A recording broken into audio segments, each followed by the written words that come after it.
I've been away for a little bit because I've been dealing with problems that I made myself. Let's talk about it, shall we? So, I've been thinking a lot about this concept of manufactured problems. So, let me explain what manufactured problems are. I heard someone talking about this concept where you have a central problem in your life. It is either that you don't like your job, you don't like your partner, there are people in your life that are abusing you or mistreating you, and you don't know how to walk away or have boundaries. Your issue is, not knowing what you want out of life, or your issue is whatever your central issue is. Instead of actually dealing with this problem, which will take work, will take a lot of confronting of yourself, a lot of peeling away of the ego, you create another problem on top of it, which is instead of dealing with this central problem, you overspend your money. So now you don't have any. So you think you have an overspending problem, or you overeat or undereat. So now your body doesn't feel right. You're either heavier than you'd like, or you're skinnier than you like.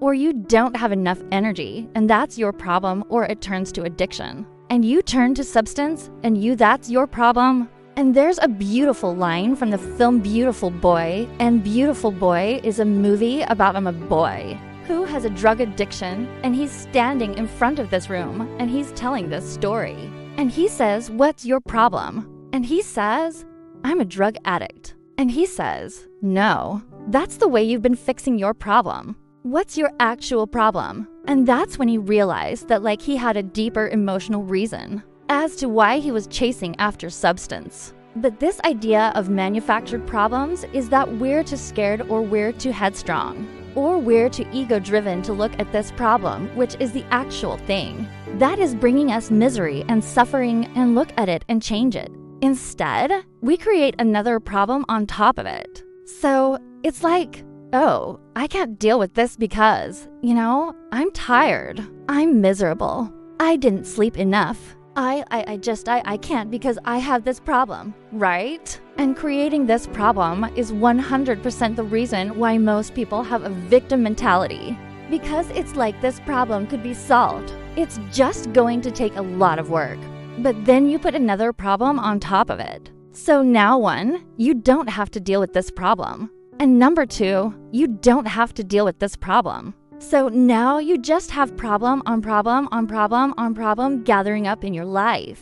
And you just kind of put it aside because you're like, oh, I'm tired. I'm miserable. I don't have money. I overate today. I don't feel good about myself. I don't have to do anything because there's so many problems that I've created on top of my initial problem, that to carve that out and fix that and deal with that is just insurmountably large. So I'm just going to stay where I am in life and stay miserable. And the reason that I'm saying that this whole week I've been living in a manufactured reality, in manufactured problems, is because I was miserable this whole week. And the crux of my problems is that I don't really know what I want to do with my life.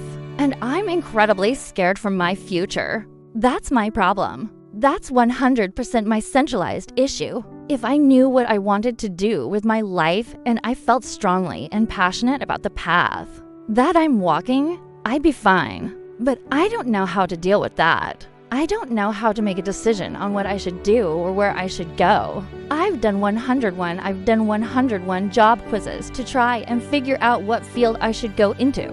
I've tried being an artist. I've tried being a writer. I've tried being a runner. I've tried being a student. I've tried being a teacher. I've tried every and anything that I wanted to. I dipped my toe in to see if I liked the temperature of the water. And I didn't like all of it. And I can't seem to figure out what it is that I am both good at, passionate about, want to chase, want to go after.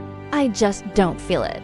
And that's my problem. That's 100% my problem. But instead of dealing with that problem by journaling, being introspective, talking with a career counselor, shadowing people who have the job that I want to, going to a class to learn a skill, going for a walk to clear my head, I sat on my phone and I doom-scrolled, which is the problem on top of the problem. And it's like, well, if you just put your phone down for a second and you actually breathe and think about it and make some decisions and have some tough conversations with yourself, you might be able to move one step forward towards solving this problem. But you don't want to do that, do you? Because to solve this problem would mean you actually have to take a step towards your future. And you're scared of your future. So really, this manufactured problem that you have on top of the real problem is helping you a little bit, because you don't have to face the fear of the real problem in your life. And so I was stressed and so I didn't have enough energy to think. When I did eat, it wasn't healthy. So then I still couldn't think cause now I have brain fog, and I didn't stretch and I didn't exercise and take care of my body. So then my body felt like, and you see how you just keep creating problem after problem after problem in your life to avoid solving the thing that you do not wish to solve. And that having that whole revelation was an eye-opener to me. The thing is that I had that whole revelation of I'm manufacturing my own problems, because I don't want to deal with the thing that's actually eating at me.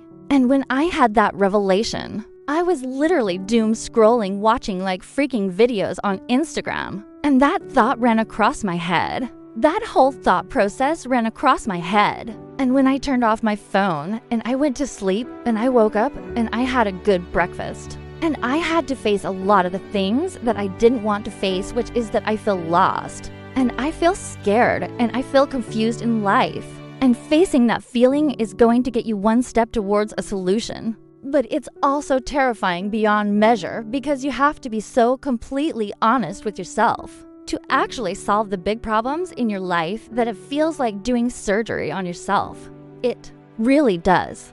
But what you're not changing, you're choosing, right? So if you choose distraction, if you choose being lazy, if you choose avoidance, then all of your problems are going to pile up so large that you have built your own mountain of excuses that keep you from actually fixing what it is that's giving you grief about life. If you keep manufacturing excuse after excuse after excuse as to why you are not doing what is good for you, then congratulations. You're an inventor of your own hell. So if there is something in your life that can be easily solved, but you're not solving it, it's because it's keeping you from solving something that you don't actually want to feel, that you don't actually want to solve, that you don't actually want to face. Because 99% of the things that are distractions and excuses in life can be fixed in an instant. If you are having overspending issues, you can delete every app on your phone that you are overspending on. You can cut up your credit cards so that you can't use them. You can stop going out to stores so that you can't spend as much money. If you are having an overeating or an undereating issue, as horrible as this sounds, because I've been through eating disorders and I know how difficult this sentence is, you can change your eating habits literally today. If you are having a phone addiction or you are having difficulty staying off your phone, you can literally get a lockbox for your phone, put it in there, and then you can't get it out for like 10 hours if you set it for 10 hours. Or you can just click the little button on the side and it turns off. Magic? I know. If you are having issues with substance abuse, you can stop that substance. And of course, that's the solution to those problems. But actually doing that is a mountain of emotional and mental tension that you have to let go of. That is serving a purpose for you somehow, cause it's keeping you from the mountain that you do not want to face. It's keeping you from responsibilities that you don't have the courage to face. It's keeping you from emotions that you feel like you will drown under. Tackle the mountain. Don't put another boulder on your own back. Turn and face whatever it is that you are so afraid of. Because the second you confront it, that's when your life can actually start. The second you put down every excuse, every problem that you are creating in your own life, the second that you look at yourself and realize that you are the one in your own way and start taking responsibility for how much control you actually do have over your own life, is a moment that everything changes.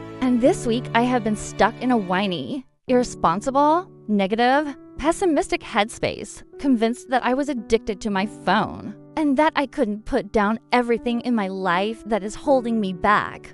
Switch it off. Switch it all off and feel that you've been avoiding, because life is waiting for you. On the other side of everything you are afraid to feel, life is waiting for you.